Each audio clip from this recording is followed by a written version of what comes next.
What's up, everybody? Welcome back to the Selling Portage Podcast. We're your hosts. Colin, how are you doing? I'm good. How are you, counselor?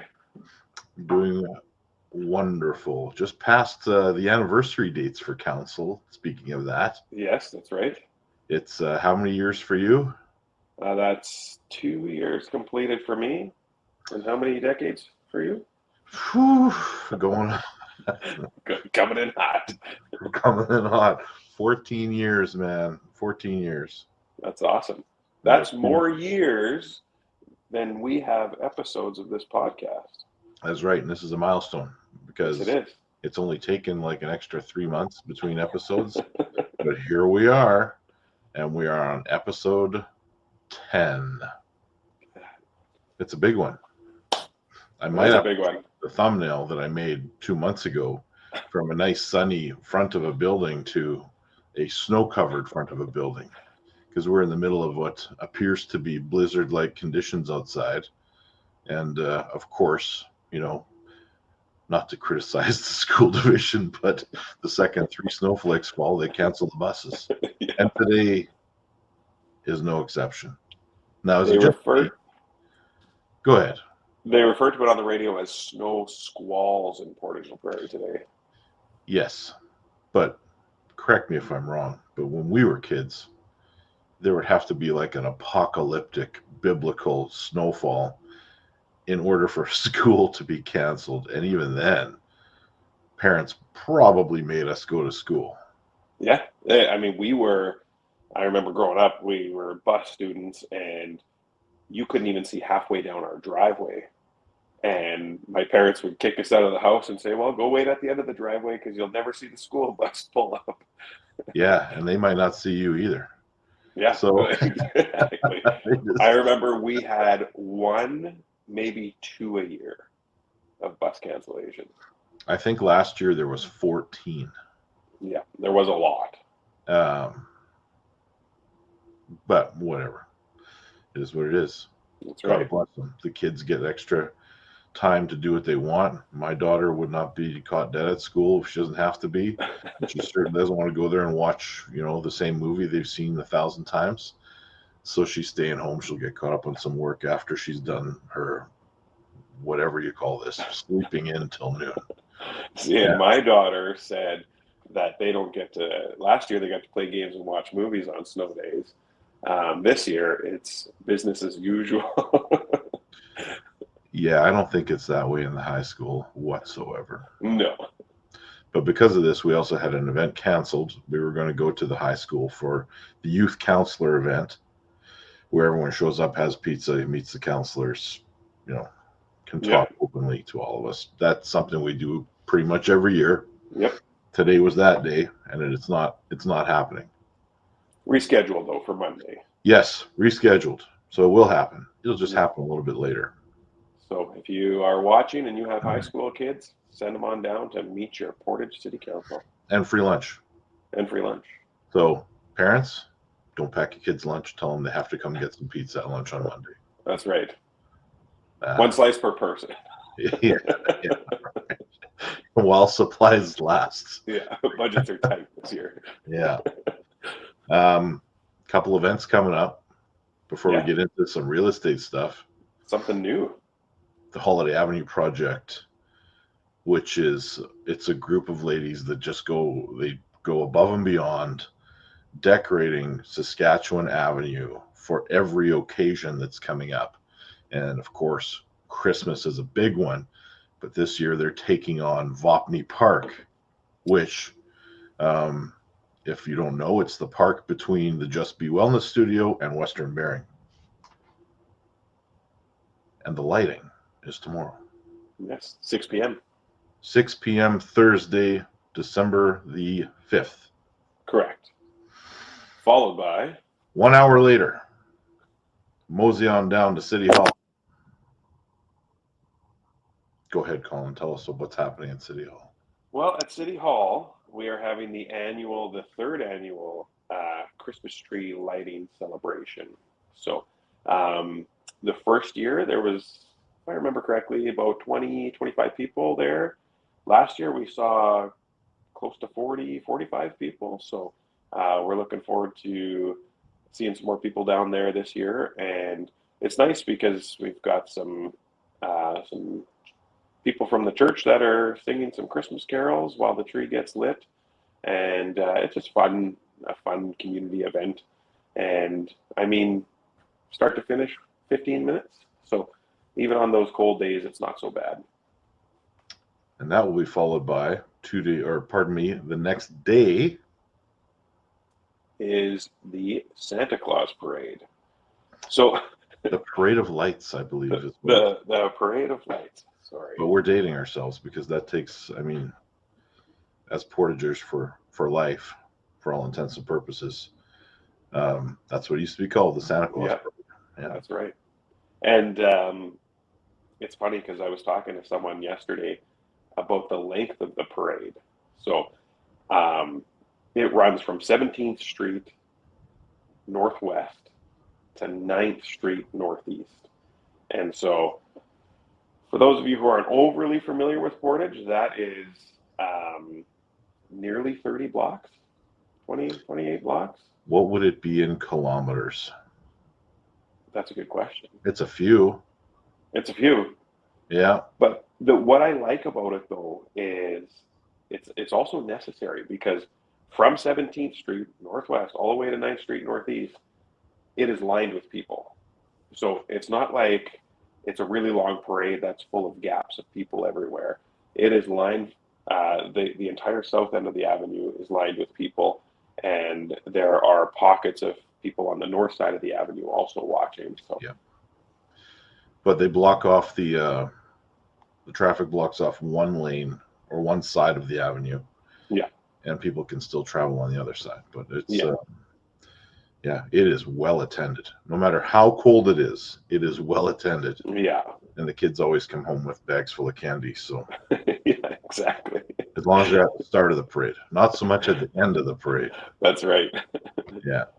Well, I am hopping on a float this year for my wife's company, and we have, I think, 1,200 candies. So we'll see how far that I'll goes. ask you about 2 blocks. Yeah. Depends how aggressive everyone is throwing them at the kids. Gently handing them to the kids. Remember when they used to just chuck them from the float and they would land all over the ground and people would pick them up? That's right. Yeah, that's when I was a kid. It's like feeding chickens. They're just throwing the feed on the ground and we'd run around grabbing it as fast as we could. Yeah. But apparently that's dangerous and unsanitary. I can understand that, especially when you're not throwing wrapped candies. That's right. Yeah. Covered in dirt and oil. Yeah. Road salt. Yep. Your caramel is now salted caramel. That's right. A bunch of bullshit. We're off the rails, man. Yep. I won't be there because I will be putting on the King of the North arm wrestling tournament. Registration's on Friday night and then going into Saturday at the Hockey for All Center in Headingley. Gotcha.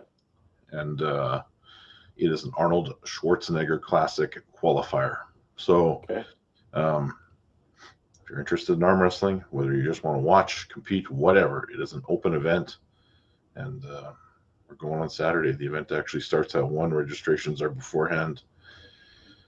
But I'm pretty excited about it. I intend to go on to the Arnold Classic Finals in Columbus, Ohio at the end of February. And so what is the Arnold Classic? It is it's actually been renamed. It used to be just the Arnold Classic bodybuilding competition. It evolved into a fitness expo. Now it is the Arnold Sports Festival, and it actually attracts more athletes than the Olympics. It is a huge event. Wow. That involves all kinds of different sports, everything from running, archery, bodybuilding, powerlifting, strongman, combat sports, arm wrestling, of course. It's wild. Like it's at the Columbus Convention Center. The room fits. Well, when I used to go back in the early 2000s, there'd be 50,000 people that would walk through there. Jeez. Yeah. Big That event. was That's good. considerably big. Yeah. Everyone's like, where is it? California? Oh, no, it's in Columbus. You know what the weather's like in Columbus in February? Kind of like Yeah. how it is here. Yeah. And so when you say you intend to compete, does that mean we have high hopes for this weekend? The top 3 qualify to go on. I Okay. guarantee you I will place top 3. Whoa, strong words. Nope. No. If you wanted to make a bet, put the house on it. Yeah. Okay. Yeah. Well, I won't make that bet. I have faith. They're not just strong words. Yeah. I am prepared, and it won't be. There will be no doubt. In So, fact, maybe I'll even put my right arm on the table. not to belabor this, but I see what you did there. are there classes or categories? Like, is it done by weight? Is it done by experience? It's done by weight. Okay. So there are a total of 18 different classes between right and left arm men's and women's. So lots of weight gaps for people to fill. And top 3 from each. Top 3 Wow. from each division go on to compete at the Arnold Classic. Gotcha. And what do you intend, or what do you expect for attendance for this event this weekend? I would anticipate between 100 and 200 entries. Oh, okay. Yeah. Oh, lots of people then. Yeah. Good.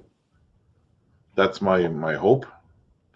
We just saw a tournament in Ottawa. It's called the Ottawa Open that had over 700. Wow. Like, you never know. Holy smokes. Yeah. We are bringing people to Winnipeg in the middle of December, so we'll see. Yeah, it's true. See what the weather does. It's supposed to be nice on Friday. It is supposed to be nice. It's supposed to be nice all Sorry, week. I'm battling a cold. We went to the AMM convention last week, and I never come back without getting sick. It's just a lot of handshaking and and all these activities that compromise your immune system. I understand. I had one drink. Was it in a barrel?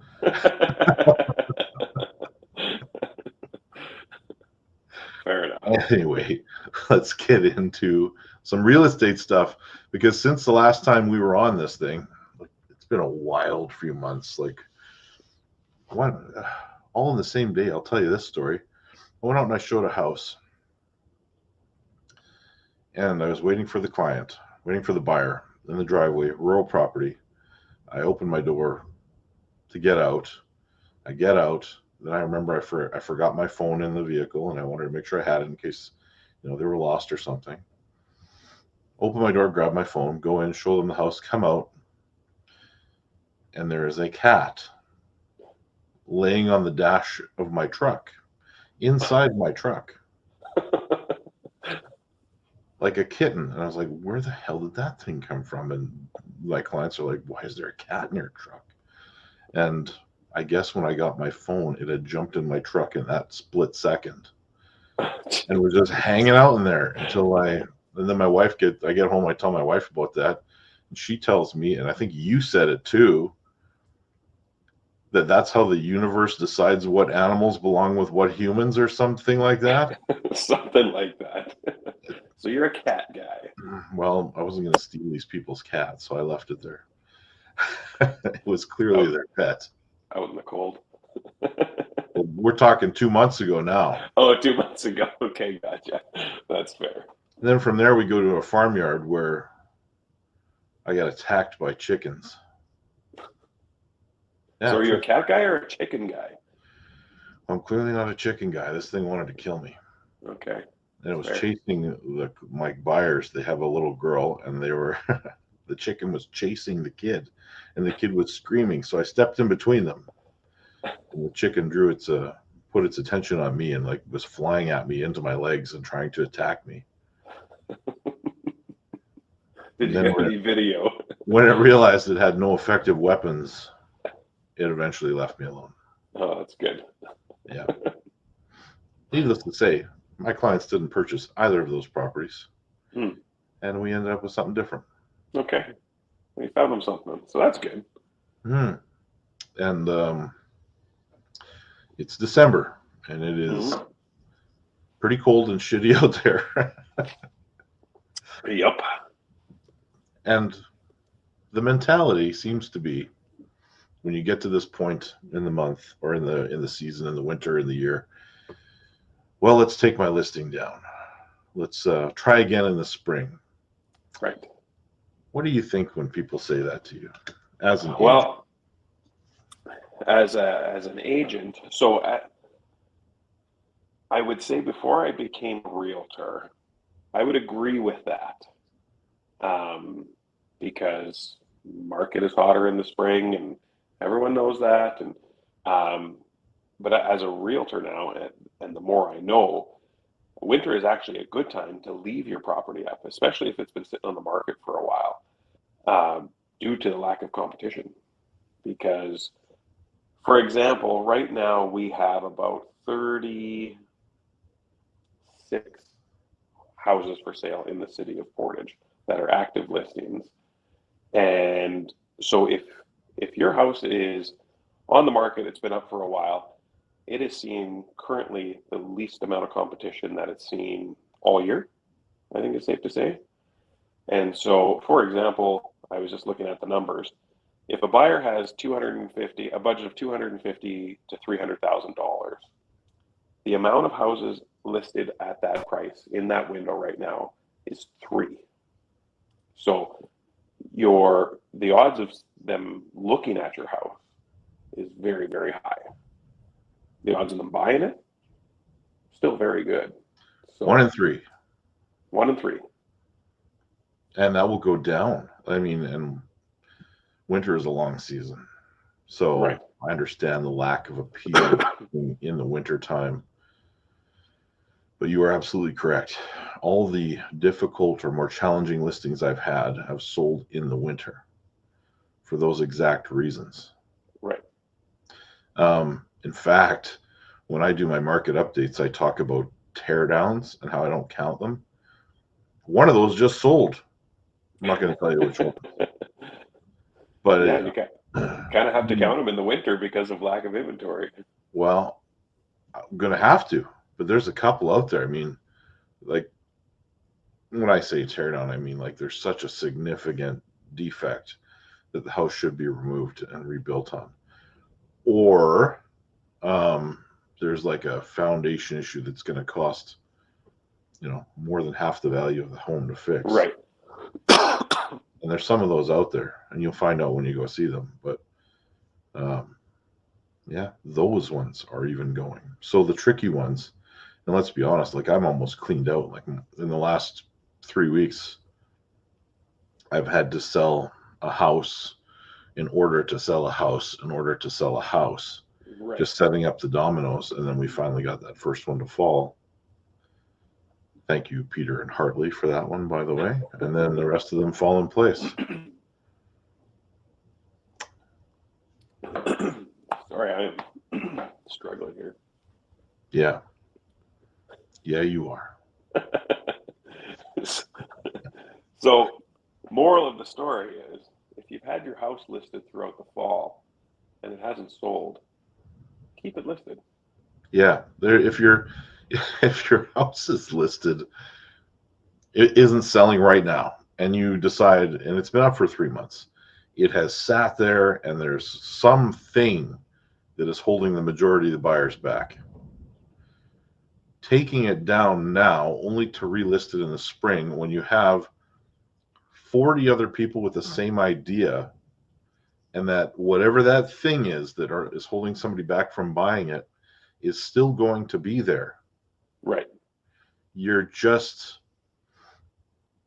waiting until all the big contenders come back out of retirement to start competing again.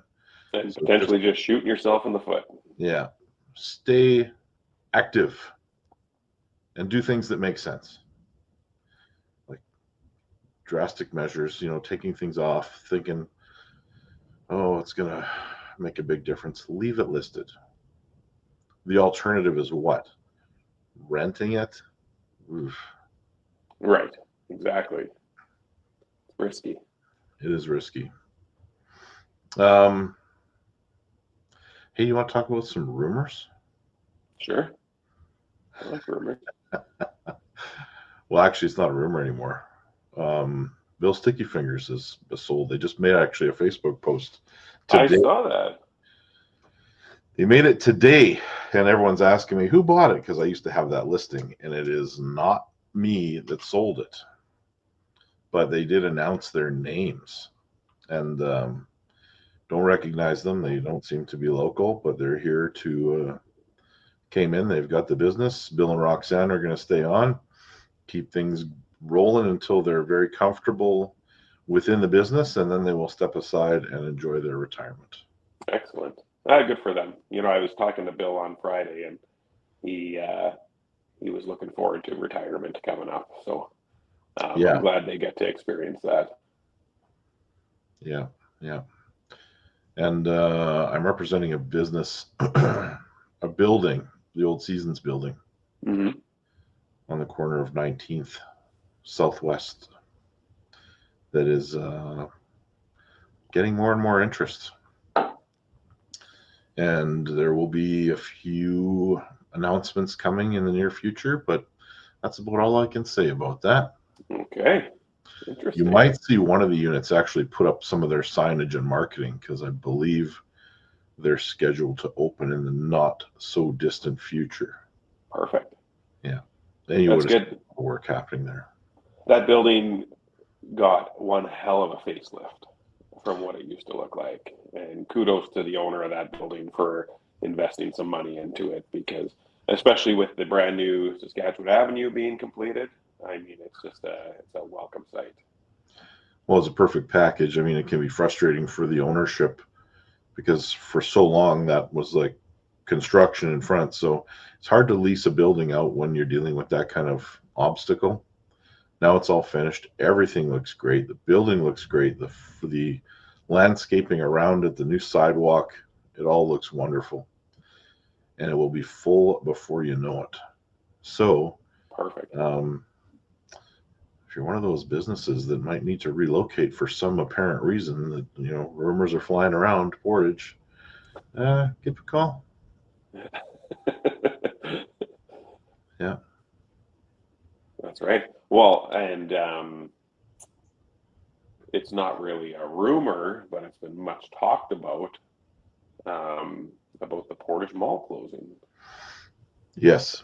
It's it's funny because the media that the Winnipeg media, I don't know, it was 3 4 days they talked about it, and people that aren't necessarily in the know, they talked to a retail expert from Southern Ontario about the Portage Mall closing on the Winnipeg media, and he was talking about the economic impact that it's going to have on the city of Portage.